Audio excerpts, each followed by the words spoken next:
Welcome to another episode of DD on the Spot. As always, I'm your host, Ryan Johnson. And before we get into it with our guest here today, I'd like to remind everyone that if you enjoy this content, to please give a like and subscribe down below. I'd greatly appreciate it. We have Megan on the podcast. She's coming to us all the way from Oceanside. Not San Diego, technically, which is something that I just learned before we started here, everyone. So you learn something new every single podcast. But yeah, she's a bodybuilder on here to share her health and fitness journey. And yeah, just discuss all things health and fitness. And as we can tell, she's currently a few days away from a show. We're recording this on a Monday and she has a show on Saturday, so we can tell everyone. But most importantly, she's our current guest. Megan, thank you so much for coming on. Thank you so much for having me. Well, I know I'm going to regret asking this because you live in California, but I have to ask this to every single guest as my first question. What is the weather like today? It's actually pretty hot for California today. It's about 80. It's a little uncomfortable because we're used to like our normal 72 degrees every day. So it's a little hot for us. If you don't think that my little brother who moved to San Diego a year ago hasn't taunted me mercilessly when it's negative 10 degrees here, when it's 90 degrees here, and just showing me his temperature and just rubbing it in my face. So that is why I regretted everyone. But we got that out of the way, okay? We got the bad part out of the way where I feel bad about, not living in the perfect climate where, yeah, you can complain about 80 degrees. I think it's around 80 here today, but that's it's gotten cooler than it was before. But before we get into all that, I mean, Megan, just to start I just should add that I have the ocean breeze coming in. So you can be jealous about that. I've only been to the ocean. Well, actually been to the ocean twice. I've never been onto the West Coast, but I've been to Rhode Island and I've been to Florida for a baseball trip. We went there and stayed in Vero Beach. So that's the only part of the ocean that I've been to, but I cannot wait. Like I told before, I'm going to San Diego this coming week. So hopefully I will enjoy the beach as well. But Megan, to get things started, why don't you just first off give us your backstory and what inspired and motivated you to become a bodybuilder? And I mean, you've done so much in the fitness community. Like everyone, I highly recommend to go and check out her YouTube channel. Like I told before, she has videos for literally anything that you would ever be thinking about when it comes to health and fitness. But what inspired and motivated you to jump down this rabbit hole? Well, I always played sports my whole life. I was a basketball player in college. And then when I finished, I got my master's in physical education and health science. So I started out wanting to be like the PE teacher coach kind of gig. But in California, they've actually cut a lot of the physical education programs and they no longer even have health class. So the chances of me getting a job were very slim to none. And so I did a lot of substitute teaching. And literally one day while I went to the gym after work, a person recruited me right off the ellipse pole and said, it really looks like you know what you're doing. You're in shape. And they were hiring personal trainers. So they were just trying to get people. And he said, would you be interested? And I was like, that's kind of another avenue of coaching. And I said, what does it entail? And he's like, well, you have to take this test. And it was the NASM test. And he's like, but it's in 2 weeks. There's no way. It takes like 6 months to study for. So I was like, let me see. He had no idea about my education. So I took the test, passed it, gave him the results, and then they hired me. So that's kind of where it started, was like the corporate fitness route. And then a few years into it, after management and things like that, I got pretty fed up with making minimum wage with a master's degree. And I took the plunge and I opened my own fitness studio. So I've had it here in Oceanside. It's called Everybody's Fit for 10 years now. This summer actually marks 10 years. And bodybuilding came to me in 2017. And many of my clients were like, how come you don't do that kind of thing? And I didn't know that natural bodybuilding existed until a coworker had told me about that. Because I'm into health and fitness, that's the route that, I wanted to take. And so from there, it was a New Year's resolution. I literally signed up in December for a show in March. I did well my first show. I did like the novice. And then my second show, I won my pro card. And it was history from there. I can honestly say, yeah, I was not that familiar with the natural shows until I had a natural athlete on. I was not aware of that. So they definitely got to get their branding out there more because a lot of people, yeah, when they just think about bodybuilding, they just think about the NPC and all this, and they don't realize, it's a whole wide world out there. But I just saw on your Instagram too that you recently just got your doctorate too. Congratulations on that. What was that like going through and getting your doctorate in exercise? That's got to be, a hard thing to do while you're also prepping for a show. I might say that bodybuilding also prepared you mentally for getting your doctorate because it is the hardest thing I have ever done in my entire life. I mean, hands down, it was challenging with time management. I mean, running a business, doing a research study, Just the topic that I chose is very sentimental to me. So um, it was a long haul. And you know how you get judged up on a stage? Well, you know, you have to present in front of a chair and a board, and they pick you apart more so than any bodybuilding judge ever will. I mean, if you don't dot your I, it's game over. And so it's very, very challenging in that way. And you have to be open minded to, criticism and reflect. And, it's intimidating when you're speaking to other people in higher education. Sometimes you feel like this, like imposter syndrome. Like, am I supposed to be here? Because it doesn't feel like it right now. But then you gain confidence, like, like you're on stage, like, yeah, I'm supposed to be here, right now. So At least when you're getting judged, you have the look of someone who'd be getting their doctorate in exercise or anything like that. So at least you have that where they're like, okay, she at least has the look that you'd think you'd associate with someone doing that. But I mean, getting into bodybuilding, yeah, like most people don't understand how much more of a mental sport this is. A lot of people just look at the physical changes and they don't understand the mental capacity that really is required to compete in bodybuilding. What has this journey been like for you mentally? well, I like to play to win. I definitely want to be part of organizations that challenge me too and have good competitors because I work and train very hard for it. The one that I'm going to on Saturday is for the International Physique League. It's called IPL. And I really like competing there in their pro categories. I think they do a really nice job with their organization and just how they run it. But I've been fortunate enough to go around the world too with other organizations like Italy, Australia, South Korea. So mentally, I'd say I've got the exercise part down, right? I've got a coach who pushes me. I'm human. I need a coach too. But it's the eating that really, I mean, it can be isolating. It can be challenging because like your blood sugar goes up and down in a day. And when you're dealing with people and you get moody, you get angry, you get irritated very easily. So doing all that and then doing your homework on top of that it's tough. But if you're passionate about it, and I think that I've learned to balance it all out as best as I can. And I know my highs and lows in a day. And I know, my husband, he's learned it all probably the hard way, and he's my biggest supporter, no doubt. But I think mentally, it's the diet. And then like when you start cutting water and things like that, when it's 80 degrees, it's mental. I think the physical part is because your body is stressed. Natural bodybuilding is a little bit different in that you only have clean eating and exercise to rely upon. So it is mentally challenging. Um, you don't have, chewing. Sometimes you get to a point where just chewing a piece of gum makes you feel better. So it's tough. But I think that I have the endurance to kind of outlast a lot of people. And with my sports background, it's like I play to win. And so I know what I'm doing. And I know that every step is worth the process getting there so that when I step on stage, I can feel like I own the stage with confidence and that I've worked harder than anyone else. So I deserve to be here. Well, thank you first off for saying that you have a coach, because I know a lot of people look at some of these people that compete and they're like, why do they even have a coach? They're so into this. And then they'll look at you and they'll be like, she has her own studio. Why does she need a coach? Because like you said, you're human. People are human. They need to have that person to really hold them accountable to a lot of things. So I hear that all the time with some of the guests that I have on. We're like, oh, they're so up there in the sport. Like, why do they need a coach? And it's like, why does any athlete need a coach? Basically, it's like, why did Michael Jordan need a coach or anything like that? I mean, it's ridiculous. Right. And I grew up a coach's daughter. So my dad is actually the winningest basketball coach in California high school history. So I grew up in, having respect for that figure in your life and kind of like, don't ask questions, just do what they say. And so I find value in having a coach, and it's like finding value in my own profession where I don't have to think about it. I just do what they say. And he's been my coach since 2017. So we've built this relationship where someone might ask me why I'm doing something. And I say, because my coach told me to, and I just leave it at that.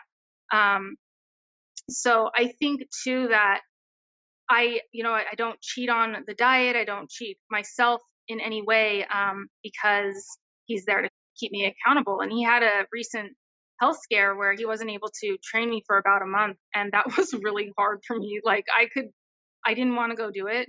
And it mentally, every time I was like, I don't feel like going to the gym. I don't feel like doing this, because either you're waking up early to get there or you're going on whatever little lunch break I have, or I'm going after a 12-hour day of work.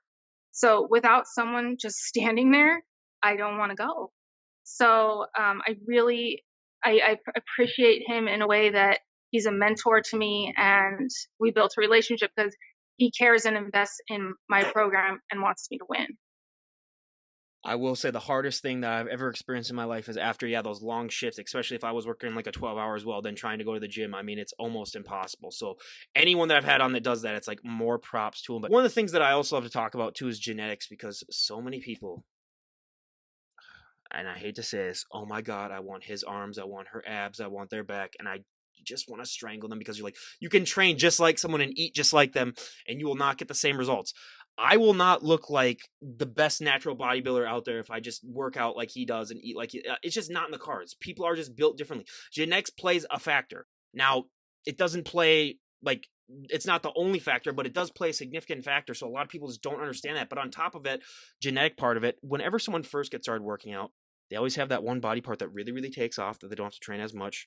And then they have that one body part that just drags behind it. They have to train to oblivion before they, just go crazy. What was one body part that really took off for you? And what's one body part that you've just had to drag behind?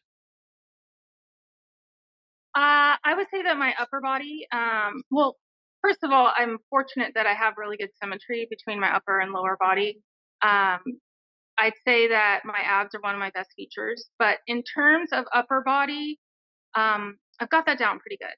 Lower body has been difficult, but I'm better at it now because when I was in college playing basketball, I was going up for a layup and I got taken out on a fast break, so I tore my ACL and meniscus.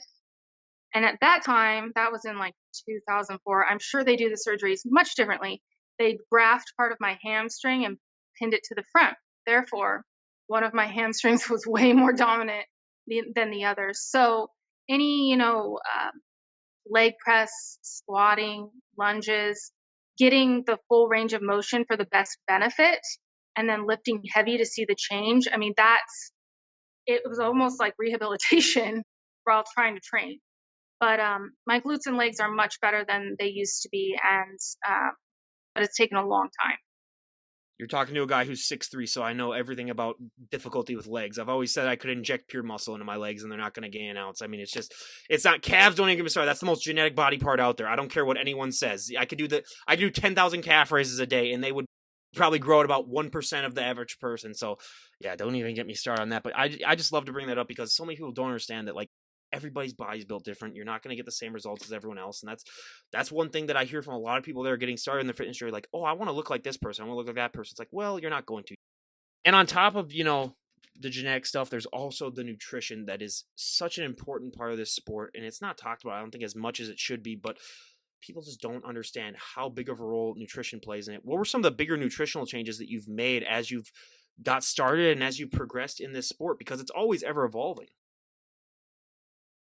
Well, before I ever started bodybuilding, I mean, I had the health and fitness background. And I always used to eat healthy, but I didn't have portion control. So yeah, almonds are good for you. But if you say that 22 or 24 almonds is one serving, okay, I used to eat like the whole bag. So when you're a person who's active all day, so in my mind, yeah, I'm eating healthy, but portion control was not something that I was used to. But I still looked fit, but not in the same way. And then when I got my friend who helped me with my first show, and I started to count macros and things of that nature, I lost a lot of weight really, really quickly. So I looked like skin and bones my first show ever, but that was just such a learning process. And now with my current coach, he had a little bit of different um, way and just counting calories. And actually, we've just come to a point where I don't ask him about it. He just puts it on the paper and I do it. But I would say that the intake is a lot lower than something I'm comfortable with, but you have to get out of your comfort zone if you want to, do well. And every show, every season in your life is different. And food, I mean, even just minor changes can affect your appearance. And so it's not, for me and my body and physique, it's not about a scale number or percentage of body fat. It's just about the way I look in the mirror. So we don't go off of, oh, today you were, 115, and next week you need to be at 112. It's not like that. To be symmetrical, you play to your strengths, and you train what you need to accordingly and adjust your diet accordingly. How have you dealt with the whole getting out of your comfort zone? Because I've always thought that like the majority of people's problems are just them not being able to get out of their comfort zone. And it's hard. I mean, I'm not gonna lie. Getting out of your comfort zone at multiple times can be very hard. But how have you dealt with the whole getting out of your comfort zone when it results in bodybuilding and trying to, you know, upgrade and or maintain your health and fitness? I would say that, again, having a coach is critical, and the accountability. Because I am a fitness professional, it is part of my lifestyle. I like to look the part and practice what I preach. So I've got that motivation for me going. And then, one of the things in life that I love is that I get to eat frequently. So when, the mental challenge is there, but it's like it's going to subside in 2 or 3 hours. So that window and knowing that gives me something to look forward to. And even though my life, revolves around like chicken and sweet potatoes and asparagus and things of that nature, I'm at a point where I look forward to it and I even crave it. So it's just who I am now. It's a part of me. And if I eat something, okay, so like the cheat meal after the show, I can't wait to have pancakes and chocolate shake. I can't wait. Okay. But I'm still a health nut. So they have to be like whole grain pancakes. I'm weird, but it's hard for me to let go. But it's like the digestive thing. If I were to have pizza or Mexican food, I mean, it's game over. I mean, it might have been good going down, but so your body adjusts and it learns, what's good and what's bad for it. And there's so many benefits that bodybuilding brings to you just in terms of providing structure in your life. Um, Also, when you're eating clean, I mean, your internal health improves too. I mean, even your skin looks better. So there's a lot more to it than just kind of like the vanity. Your health does improve too. If you know, but again, this is a lifestyle for me. So I'm not one of those people that when the show's over, I put back on 20 pounds because I'm bulking or whatever you'd like to term it as. Um, it's a year round thing for me where I only have to get ready for shows maybe intensely 6 weeks out. No, yeah, and I know plenty of people that do that as well, where it's like, yeah, you need to maintain an image as well because, like you said, it is your job, it is your lifestyle. So, yeah. And what was your friends and family's reaction like when you announced them, like, hey, I want to give bodybuilding a try? I think that they knew that I'm a competitor and that it's given me something in my adult life to maintain that type of competition. My mom was a world champion baton twirler, and then my dad was the basketball coach. So, and I was always the athletic child. So it's really kind of come full circle for me to find something that I can do. So I got, being in front of an audience and being in front of a stage. And then the cool part is that I do a sports model category and I always pick basketball. And so I'm able to go up there and show some tricks and bust out some moves that people have no idea that I'm capable of doing. Um, but that's a fun part too, is that it's like still a little sneak peek of basketball in my life after all these years. So, wait, with your bodybuilding federation, they let you do like a athletic, like they let you do like a sports thing routine if you want to? So the categories that I do, like on this Saturday, will be athletic, and that's about shape and symmetry, which I was describing to you. I would say it's somewhere between physique and figure, the traditional ones. If you look at me, I mean, I look like an athlete, so it's a really great category for me. Then sports model, I mean, you do the same quarter turns, but you do get a portion where you get to do a T walk with some sort of routine that catches the judge's attention. Then I do a swimsuit model, which is I'm wearing like a one piece suit. That might be similar to like classic figure, something of that nature.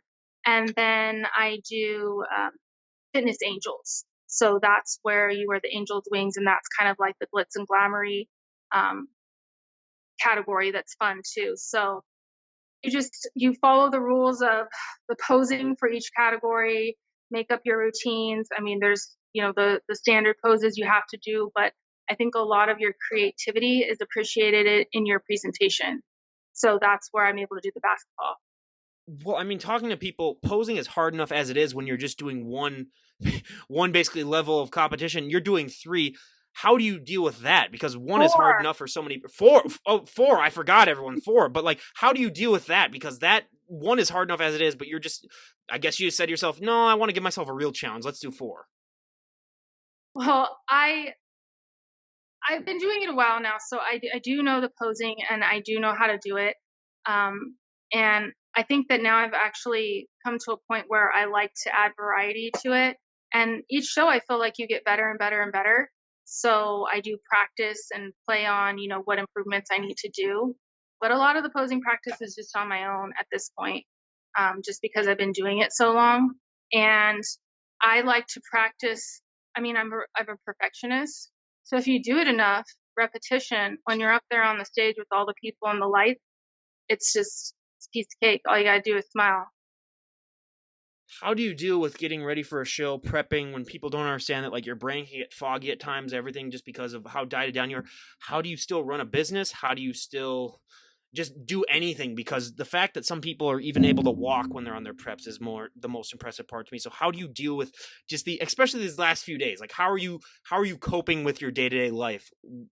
Because to me that is the one thing that guaranteed me that I would never compete in a show. Well, for example, last month I forgot to pay rent at my studio, brain fog. I mean, I'm very forthcoming to clients where I'm like, you need to remind me that I'm taking measurements on Friday for you. Like I write things down, but yeah, the brain fog is like a serious issue for me. At least I get very, very forgetful. Um, so it is, the exhaustion and then just not being able to remember like little simple things. It's never, I mean, it's like when my landlord called, I've been here for 10 years. He's like, hey, you forgot to pay rent. And I'm like, no, I did not. I'll get you a check right now. And he's like, do you have a competition? I'm like, yes, I do. So it's just part of life. And I would say that part's only like for like the initial dieting phase where, the glucose and all of that is adjusting and your metabolism is adjusting and you're in ketosis and your body's just all over the place and your brain's like, what's going on? So, and what's weird is that like when it came to school, and I'm actually like writing a book right now and different things going on, it's like when I get to sit down and work on those things, it's like I look forward to it because I'm not on my feet anymore. But most of the time I'm on my feet, 12 hours a day. So, um, Yep.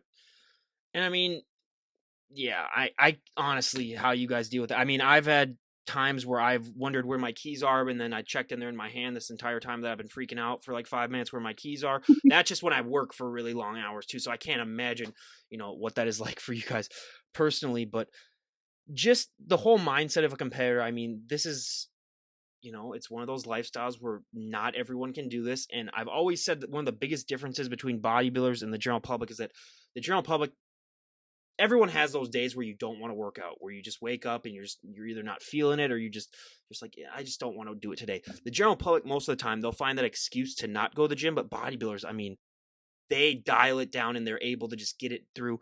Where do you think that comes from, and how are you able to persevere through those days? Because that is the biggest difference to me between, an average person and someone that competes. I think that it comes down to your why. So going on stage is your why and your motivation. And you realize that, any slips in your process of getting there, when you get up there, you have to be realistic about yourself if you skip days. It's a whole level of accountability and self-awareness. But then think of other people like those who run marathons or those who do other types of, Marathon runners, that's a mental illness that I do not even want to get into. I hate cardio well, more than life itself. yeah, Ironman, all of it. So your training days are about quality, and if you're skipping out and if you're, you know, it's you have to be in a place where you know that it's okay to say no to certain situations and like social events, or to be able to find and get to a place where you can enjoy yourself without the food aspect, right? Because our society is so ingrained in the celebration and everything being associated with food. So you have to get to a place to be like, yes, I can still go, but it doesn't have to be about the food. It's about the experience and the people that I'm interacting with. So that's another part too that I think is difficult for people. Um, I can find that bodybuilding can be isolating in that way, or you think people think you're weird if you bring your own food or something like that. But I think that when people, see my why, they understand. And a lot of times when people question you, it's not that they think you're strange. Sometimes it's their own issues, right? With, gosh, I wish I could be able to do that. But instead of saying that to you, it's like, gosh, can't you have just one drink? It's a different, it's just the way that that people speak to one another. And it's not to be offensive or rude, but it's just like, you don't understand. No, I can't. So, and I would say that the people who love you and care about you the most know that. I mean, like, I'm not gonna lie, I get depressed going out now because, like, I see the current state of what the average person in this country looks like, and it is, like, very depressing for me. Do you have any advice to anyone on, like, how to just get away from that? Because, like, we talk about food and everything like that in the podcast, like, that's a big contributor, but, like, what is your whole thought process on that? Because, like, I almost don't want to go out anymore because, like, I will see the vast majority of people being severely overweight, and it just depresses me. Well, I don't think that COVID did us any justice in contributing to that obesity, to the obesity epidemic. I think that there's portion distortion. I think that there's a lot of misinformation. Like saying that something is gluten free or organic doesn't mean that it's calorie free, carbohydrate free, sugar free. So when you tell me, well, I had a muffin, but it was gluten free. Okay, that's great. It was gluten free. You don't understand. So most of the time when you go out, and then restaurants are being more conscious about it, but I mean, like a salad could be like 2,000 calories and you're not even aware of it. So I think that, when I was growing up, I had Starbucks, and when Starbucks first came out, I'd have like a caramel frappuccino and a piece of banana bread.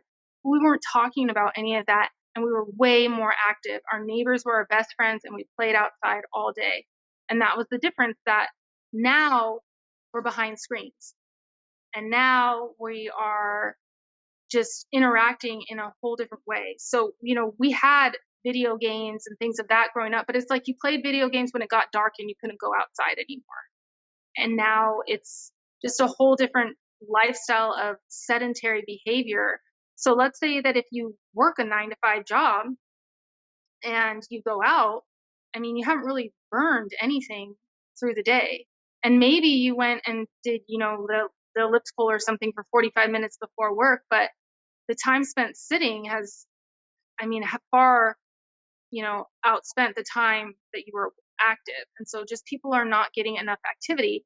And when you look at specific guidelines, to say that someone who gets 10,000 steps is considered active is silly to me. That's the bare minimum for someone to be termed active.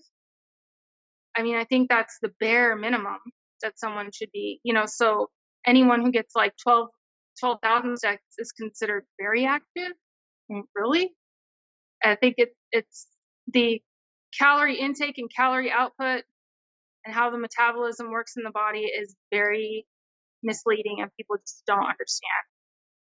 Yeah, I try to get 10 to 15 in without adding on to my workout as well. That's what I try to do. Like tonight's going to be probably a little bit longer because I got more free time, and I just go for walks. I don't do any running or anything like that. So I'll go on a walk for like 2 hours and get like 15,000 steps in. So that's what I do to at least to relax. But yeah, that is, I mean, I couldn't have put it better myself. Where like, yeah, especially with the food, like people do not understand. Like I have friends that have went to Europe and they eat the same stuff that they eat here, and they lose like 20 pounds in like a couple of months, and they come back here and they gain it back immediately just because of just how things are here. And that's a whole. Well, it's like when I went to Italy for a competition, and after the show, I couldn't wait to have like spaghetti and meatballs, like the Italian style. Okay, that was considered like a side dish, like literally like, and I'm like, where's, I mean, I'm going for quantity here. This is like a tease. But again, it's just the lifestyle that, and let's face it, the way that we are so with work, our work life balance is very different than other places. Don't even get me started on that. So That's the most that's depressing thing to me. that's a big issue too that contributes to obesity. And right now I have, a client here from Kuwait, and she's just like, I can't believe everyone is so big here. Like it got worse, Megan. And I'm like, yeah, it's happening. Just even thinking about, especially like European countries and how little work they do compared to us, not little, but like how much easier they have it. Like I just get so depressed where I'm just like, okay, how's that even a thing? So yeah, that's another big contributor as well. But I mean, back into the whole bodybuilding thing, I mean, one of the things that isn't talked about as much as it should be is post-show blues, which I mean, it happens no matter what. I mean, you are going to have to put on a little bit of weight. No matter, I mean, yeah, like you said, you don't put on that much weight, but it's like you are going to have to put on a little bit. I mean, like obviously there are people I have on that put on like, like 40 pounds like over like a 2-night span. It's like that is probably not the healthiest thing to do. But how do you deal with the Right. whole post-show blues? Because I mean, no matter how hard you work to, achieve that physique that you present on stage, it's not going to last. Now you can maintain somewhat of it, like somewhat of an image of it, but you're not going to ever be that lean or that shredded. How do you deal with that whole mental side of it where it's like you just have to accept the fact that I am going to have to put on weight, and it is just a part of the lifestyle.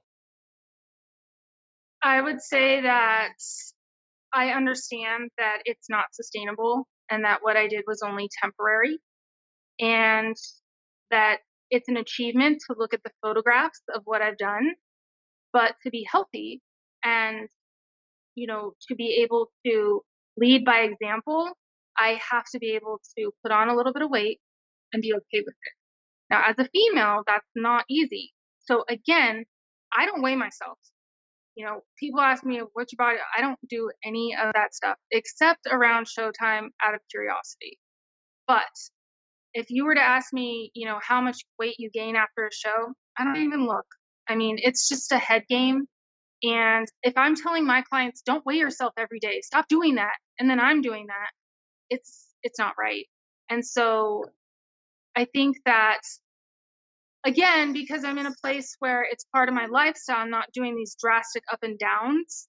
I just want to be in a place where I like what I see in the mirror. No number is an indication of that. So it's nice to be able to feed my body what it needs, knowing that I don't need to be in a place of brain fog all the time. That's not healthy. So if I'm going to practice what I preach, that's not healthy. Even if it's natural bodybuilding, to be in a deficit for that long is starving my body and my brain. Well, and I mean, talking about natural bodybuilding too, I mean, I gotta ask, what was your reasoning behind choosing natural bodybuilding? Because I'm not gonna lie, everyone, like, and I've said before, like 90% of the guests that I have on are on something or they do something.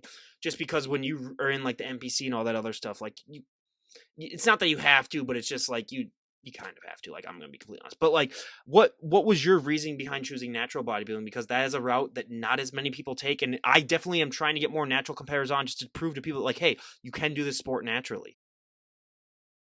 So the books that I've published and my research study are about addiction.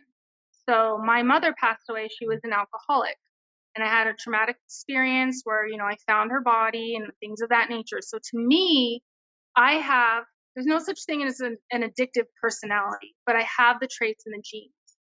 So for me to start using a substance, I don't live my life, as you can see with what I do, in a state of moderation. It is an all or nothing when it comes to anything that I do.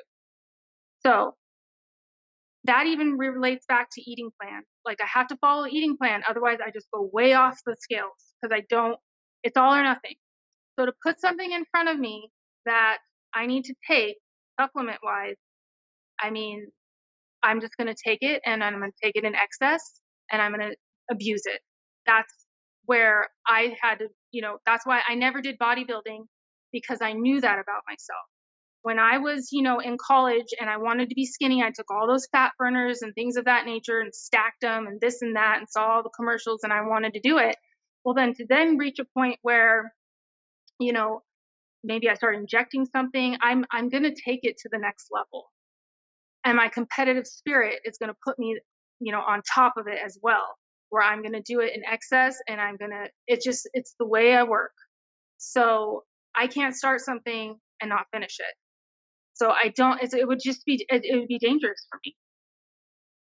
I could see that, and the next thing you know, she comes on, she'll be like, "Oh, hey, Ryan." I'll be like, "Okay, something's happened here." So we've seen that happen a couple times too, where it's like, yeah, but I mean, yeah, and I also, like, I had an aunt who was an alcoholic too, and she died when I was very young. She died of liver cancer from it, so I have that gene in my family as well, and luckily, I can take a drink and not have to want to consume all of it. So I'm lucky with that. But I do have other addictive personalities where, like, I am an addictive gambler. But when it comes to me gambling, I'm talking about gambling like $5. Like, I've never gambled, like a lot of money. It's just like I need to gamble something. So, like, if someone's a game, I'll be like, oh yeah, here's like $5. And like, I've never had the urge to do it like bad. Like, I'm gonna put like $1,000 on this, something like that. But it's like I have little traits like that myself. So I too have also said that, like, when I was in really really good shape in college, like, there was guys that would offer me stuff and I'd just be like, no, because next thing you know, like, I'm gonna have like severe hypertension or something like that from just taking way too much of it and just doing that. So yeah, there's a lot of people out there need to realize that, like, if you have that sort of personality, it's best to stay clear of stuff that could really amplify that. And I appreciate you staying the natural route as well, because like I said, there needs to be more people representing that and just proving, like I said before, like, you can do the sport naturally, because there is that stigma when the minute you mention bodybuilding, it's just steroids is the first thing that pops up in a lot of people's heads. Correct. Yeah. And I mean, you've been in this the health and fitness lifestyle for such a long period of time, and in bodybuilding for quite a while as well. This lifestyle and the sport is always something that's ever evolving and ever changing. What have been some of the biggest changes that you've seen, not just in bodybuilding, but just in the health and fitness lifestyle in general from when you first got started? Well, I think when I first got started, I was kind of more into the group exercise. So like the fads like Zumba, body pump, just different group exercise things that came and went. I think one thing that comes and goes a lot is like the attire, the active wear. And when I first started, I was all about cardio. Now I'm more about weights. When I first started, I had that misconception of portion control. Now I know. So I've gotten to be a better trainer with better education. We all get better with experience and learning. I would say that I've learned also what's good and bad for me. Like, I like running, but I don't run because I just burn through muscle like it's nothing. So I'm not a runner. And I have to actually monitor the cardio that I do. The only kind of cardio things I can do are like burpees, which suck, and maybe some like kettlebell swings. I just can't do because I just burn through the muscle. And that's a hard lesson for especially females, where we can get into this cardio queen situation where we'd love to go and do it. But like in COVID, when the only thing I could do really was run, right? I lost a ton of weight and muscle due to that. Well, and you mentioned before, like, when you first got started, you were one of those, cardio queens. And I love to bring this up because, especially with women, there's still that fear in a lot of them that, like, if they touch a weight, they're just going to hulk out and they're going to put on, like 50 pounds of muscle overnight. And to that, I always reply, give me your number then, and I will pay you my entire life savings just to have you train me once, because you have found the secret that everybody is looking for. You'd be probably the first ever trillionaire. But I mean, obviously you learn that that's not the case, but how do you like to deal with that in people that you might deal? Because I bet you still hear that all the time. How do you like to deal with that assumption that a lot of people have when they just think, like, oh, I don't want to touch weights because I'm afraid I'm just going to get too bulky? Right. Sometimes when I'm introduced to a new client, they might say, well, I want to get toned, but I don't want to look like you. But they know they need to strength train to ward off osteoporosis. They know that there are many health benefits to it. But what I always have to say, genetically and hormonally, we do not have a testosterone level to reach that kind of muscle mass. So unless you are training heavy weights like I am to try to achieve that, it's not going to happen. And it is not going to happen anytime soon without taking something that would enhance that, right? And if we're just doing general strength training and resistance training program, it's not going to happen. What is your favorite part about being a personal trainer and training people, and what is your least favorite part about it? My favorite part is changing lives and watching people become a better version of themselves in, saying to me things like, oh my God, I put this dress on that I haven't worn in years, or I can't believe I was able to fit in these pants, or the compliments that they're receiving, or getting off of blood pressure medication, taking less, forms of different medications, cholesterol, etc. Least favorite part would probably be the business side of sales and dealing with people in that way. Anyone who knows that when it comes to money, sometimes that can be difficult. And as a trainer, I'm a personal trainer, so sometimes I take things personal that I shouldn't. That is why this is my side gig, and I have a regular full-time job, because I could not deal with this if it was like money-wise. I could not deal with this podcast. So I understand that completely. It's like once money gets involved, it makes things a lot. It just makes things weirder, I think. So yeah, in an ideal world, yeah, you could just be a personal trainer and wouldn't have to worry about money and just be like, oh yeah, come on. So yeah, I understand that, where it's like, yeah, that's one of the reasons why I never got to that level with this podcast, because I know that rabbit hole, and I do not want to, hop into that myself. But sleep is the most important thing when it comes to really any lifestyle. I don't care what anyone says. If anyone argues with me on that, I tell them, go and pull an all-nighter and then go and try to do whatever you want to do, and then tell me how that works out for you. But especially being a bodybuilder, your sleep schedule can be so bipolar. How do you try to maintain somewhat of a regular sleep schedule? Because especially like at where you're at right now, where you're less than a week out of a show, I mean, your sleep can be very hard. And you can also get to a point where this is something that a lot of people just can't fathom. You can be so tired that you can't sleep. And that just seems like an oxymoron to a lot of people, but it's true. How do you deal with just the bipolarness of sleep that comes with bodybuilding? I mean, I know when my body's going through ketosis and I can really feel it. And then, I don't sleep that well, but it is like you're running on, endorphins and adrenaline. And you wake up. Sometimes I function better on less sleep. It's like how Michael Jordan played his best games when he was sick. It's just there's something that kicks in, that little extra push. Like last night I didn't sleep very well. And then the next night I'll like sleep like a log. So it's all over the place. I know my body's exhausted. I know I need to sleep for my muscles to grow. Making that happen, not always the same. Little melatonin might help and some Netflix, but not necessarily. It's just a time period that you know that you're just going to do the best you can. You're running on fuels with nothing in the tank, but you can do it. That's the mental part. I take my melatonin by 11 o'clock every night. Yeah, that's what it needs to be done by that. So yeah, that has helped me a little bit too, but I'm just such a huge night owl, where it's hard for me at times as well. And especially when you have a dog that wants to get up at 5 a.m. every morning and then goes crazy, barking at anything that moves, and you try to fall back asleep. That happened to me today. So I don't even want to get into it, because I'm still a little upset with her. I'm not really upset, but I'm just like, come on, why can't you just don't bark? I mean, it's the thing's gonna walk past our house. It's not gonna want to come inside. They're just walking their dog, but dogs be dogs. But if there was one last piece of advice or one last thing that you'd like to tell people before we wrap things up, what would it be? To find what you're passionate about and to make a profession out of it. Because every day we have to wake up to make a living, to be able to live the lifestyle that we want to have. And when you find something that you enjoy, you can wake up with no sleep and get there and do it. And it doesn't feel like work, that you look forward to being there. Because otherwise, I mean, every hour of every day should be quality. And when you're living a life that you aren't the best version of yourself because of the situation and circumstances that you're in, mentally, physically, spiritually, you're not going to be your best.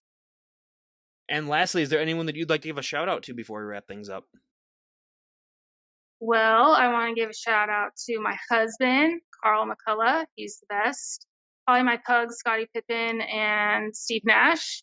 And probably my coach. Okay, can I just say, you posted one video of like training with Scottie Pippen and Steve Nash, and I was like, okay, wait, does she actually have the real Scottie Pippen and Steve Nash on? And I was like, oh, okay, yeah, they're dogs. So for a second, I was like, okay, how does she know Scottie Pippen and Steve Nash? But that was funny. I laughed a lot at that. And then I'll do a shout out to the IPL league that I'm competing in this Saturday. That is awesome. And again, everyone, go and check her out. I'll leave a link to her Instagram page down below. More importantly, I'll leave a link to her YouTube. Like I said before, everyone, she has almost any topic you could possibly imagine in the health and fitness category covered in videos there. So yeah, she has like thousands of videos. And again, It's so elaborate. So I really think she's doing a great job, and I need more people need to go out there and see that because she does have so much cover. But again, Megan, I cannot thank you enough for coming on and sharing your journey with us. It was an absolute delight to talk to you, and I cannot wait to see what the future has in store for you. Thank you so much for your time. Absolutely. This is Ryan Johnson, DD on the Spot, signing off. Have a great day, everyone.